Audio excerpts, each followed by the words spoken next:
Alright, hello everyone. This is Adam Vincent for Java1 Week 4. This is May 2014. So this week was a pretty easy week because all I had to do was put the web class that I used for my web connection into a jar file and imported it in. So now that's what you have, and that's what it's pulling off of. So this is kind of how I got it started. Set my first line from here because I brought in an integer variable. Then called my network stuff, which is going to connect everything to the network. And then I started up my spinner, which is pulling my company list. It's full 4 stock symbols that I'm pulling in. That's going to get saved to this variable here, and this variable is going to be used to actually pull the it's going to be put into the URL to pull the data from the API. And what it's going to do, it's going to do its async task, and then it's going to store that JSON to external storage so that if there's not a network connection, it's going to pull from that stored data.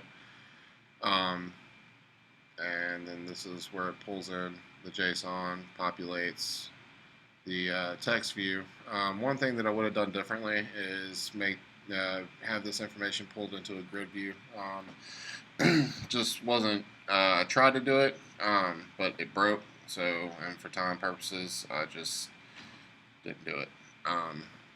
Because it looks pretty decent there. I just wish I could space it out a little more. But this is what happens if there isn't any network connection. It's going to pull from the stored data, same format. And all that happens when you push the button. So when you push the button, it's going to call the stock info function. If there is a network connection. If not, it's going to call the stored info. So here it is, nice and styled up. This is a horizontal linear layout that contains it's a large text view with the app name, the launcher image, and then the network connection. And here's that string with the variable being pulled in. So we'll start with Google, show stock, and this is what you get pulled up. This is from today's market. We'll pull up Apple, which is killing it. Yep, that's my company.